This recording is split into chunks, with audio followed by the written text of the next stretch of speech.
What's up mga boss? Magandang araw na naman po sa inyo. So, ayan, hindi na natin papatagalin. Umilalim na tayo dyan. Meron tayong unit mga boss.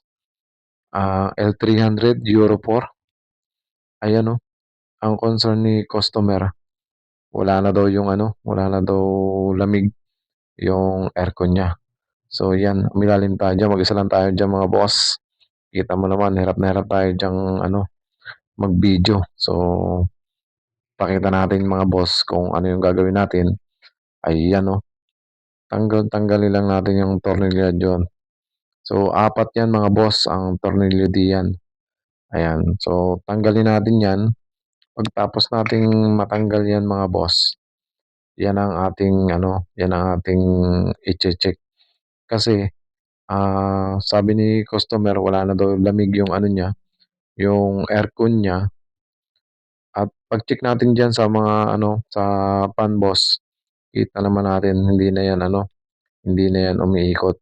So, kailangan nating yan mga boss, may baba para ma-check natin yung motor kung okay pa yung motor. So, kung hindi na, palitan natin ng bago yan mga boss. So, ayan no, tanggalin lang natin yung diyan. Apat na bolt lang naman yan. So, ayan mga boss, oh. Mag-isa lang tayong tumitira diyan. So, kaya medyo nahihirapan tayo. Ayan. So, pakita ko lang sa inyo mga boss kung paano tanggalin yung pan ng L300. So, sa mga may L300 dyan, panoodin nyo lang mga boss. So, ayan, kung ganito din ang maging problema ng aircon nyo, at di na gumagana yung, yung pan niya, ayan, ito lang yung gawin nyo mga boss. Ayan. So, apat lang na tornilyo yan diyan, tanggalin nyo.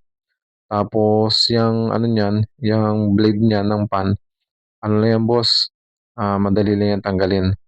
Ayan o, kita niya boss, kung paano ko tanggalin yan dyan. Ayan o, ganyan lang, uga-ugain nyo lang, itulak nyo. So, ayan, ganun lang kasimple mga boss. Oh, ayan no.